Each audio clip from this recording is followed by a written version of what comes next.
I cut myself while shaving. Honestly, I cut myself just about every time I shave. I don't know if that just means I'm bad at shaving or if it's because I have sensitive skin. Probably a combination of both. But I do have very sensitive skin and I'm a hairy boy. So, perfect storm for disaster, but I really cut myself yesterday. So guys, before I start this next video, I do want to ask for a favor. If you like my content, please share this video or another video or just my channel in general with 5 people who you think would also like my content. I want to turn this into like an early 2000s chain letter email. Remember those chain letter emails where it was like, you need to send this to 5 people by midnight or blah, blah, blah, blah. Those were really, they were so spammy, by the way. Remember that? And they always looked really funky, like MySpace-ish, like fonts that don't match, different colors. It was a lot. But anyway, any support I appreciate. I really want to get to 4,000 subscribers by the end of this year, 2022. One more thing, I am still running my Etsy store where I sell homemade paintings. So definitely make sure to check that out if you're curious. The link in the description of this video will direct you there. So I always talk about dating apps, right? And the common frustrations, but then it's kind of like gambling. I think dating apps are like gambling in that you chase that 1% high, right? Of actually meeting somebody interesting. But 99% of the time you're just rummaging through nonsense. And it's a lot of time wasted, a lot of effort and energy wasted, and headaches, right? So I finally have started the process of leaving all the apps. I had done that, I think, like 6 months ago, and I was committed to being off them for a while. But what happens is when I travel, I turn them back on because I'm curious to see who's out there. By the way, is that a universal thing or is that just me? Whenever I travel, I mean, not anytime. If I'm with family, I'm not looking to potentially meet somebody, but I'm just saying if it's like a solo trip for a week somewhere, and I tend to travel a lot by myself, I will turn them back on and see who's around. So anyway, I had done that and then kept them on for a bit, and then I knew I had other travels, like I recently went to San Diego and to Savannah, Georgia, made a few videos about that recently, and then I came back and I was like, all right, I'm gonna need to get rid of these apps again, right? But there were a few catalysts that made me really decide it was time, particularly Grindr. So I shared this story about how in San Diego I met a guy on the beach, and it was so serendipitous and it was so like pure to just make eye contact, start talking to somebody. We went on a regular date for drinks later that night, and it was such a great boost of, I guess, optimism for me, of thinking I can just rely on my human in-person instincts to meet a guy. And I think as gay people, or at least I, have been conditioned to think I just can't really meet a gay person in real life, right? It's like, it would have to be situational through a gay bar or through an app or through friends, but just to stumble on somebody down the street is just not as kosher the way straight people have been conditioned to do that, right? And men have been conditioned to court women in any situation, but with gay men, we don't, it's like that blueprint doesn't exist for us, right? So anyway, that moment in San Diego was such a wake-up call for me and validated, like, okay, I can rely on my human cue, like emotional intelligence and communication skills to meet somebody in real life. And that's how I would want to meet somebody, right? I think that's how most people would want it to be, just serendipitous, you can't expect it, not as contrived as a dating app.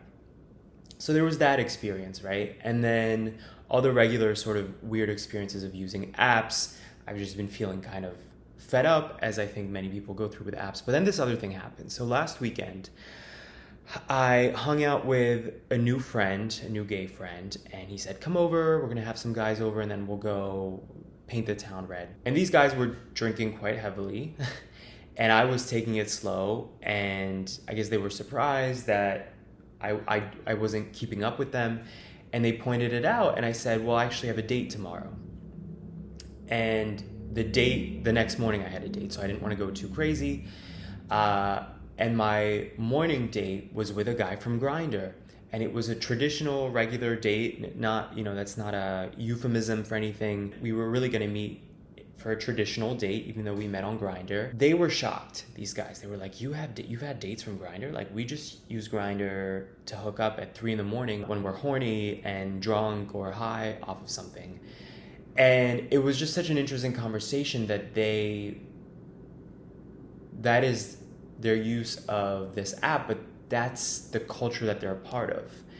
And I am so resistant to that facet of gay culture, of hooking up anonymously in a non-sober state with a total stranger and in a precarious way. I'm not gonna act like I've never had, a hookup drunk or something, but just talking about it, it was interesting for me to think like, wow, this app, we use this same app, but I present myself very differently, but I can't control the other party. And it made me think about anytime I've had a weird interaction with somebody on Grindr or Tinder or whatever app, and you're like, that was strange, but it made me realize how often am I talking to other people who are not in the same state of mind as me and who are looking for exactly what these guys are looking for, and who are living maybe a more dangerous lifestyle on these apps. Like, what am I exposing myself to using an app that's so immediate gratification oriented? And then the next day I had that breakfast date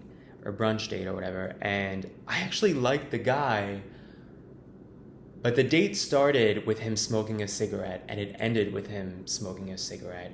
There's just certain things that are deal breakers and non-negotiables, and I came into the date seeing that, being a little disappointed, but then I enjoyed my time with him.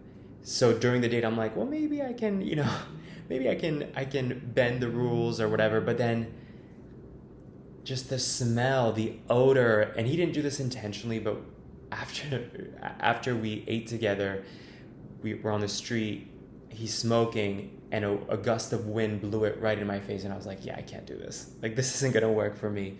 But anyway, it just made me think about what I just mentioned about how you don't know who you're attracting and the baggage that they come with, and you only see a certain presentation of somebody on an app. There's also this element, right, of you don't know all the details, even aside from, people who maybe have a precarious lifestyle that I think an app like Grindr can attract at times. You also have people who you're just not compatible with, and that you have these non-negotiables, but you don't know that from an app. Not everybody discloses that, right?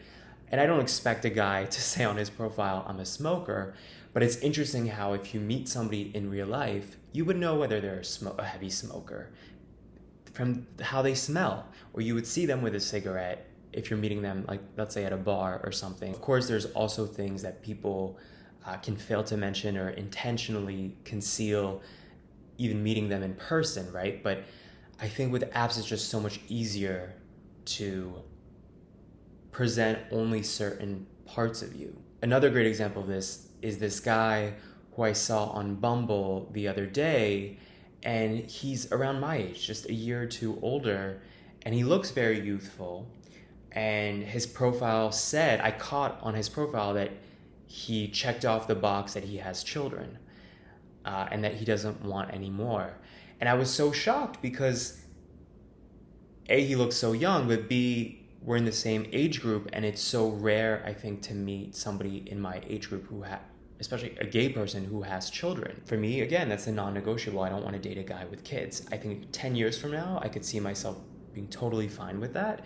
But at this time, I don't want that. And so anyway, I saw the same guy on Tinder the same week, and there he didn't mention it. So again, that's such a huge detail, and it's not a right or wrong, like, should you mention that or whatever. We all have things about ourselves that are non-negotiables for other people, and for us it might not be a big deal. Very interesting, right? It's such a huge part of his life.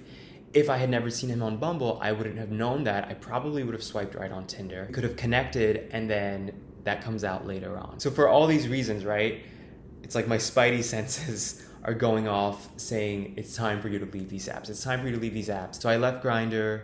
That was the first one. Left Bumble. Tinder is next. I'm going to give it like another week or so, I think. But I know we've talked obviously about apps on this channel before. I know some of you have stopped using them for good, and it's almost like an addiction, right? Like I've been 5 years sober from dating apps, but always curious to hear your take on these apps, your experiences, and if you as well have ever had this like catalyst experience that made you go, okay, now I really have to stop using apps. Because I think most people just get annoyed with them, so they delete them. Then months later, they're like, all right, I'm ready to check them out. But sometimes you have an experience that really, really rubs you the wrong way or irks you to the point where you're like, all right, maybe this isn't the best way to meet people.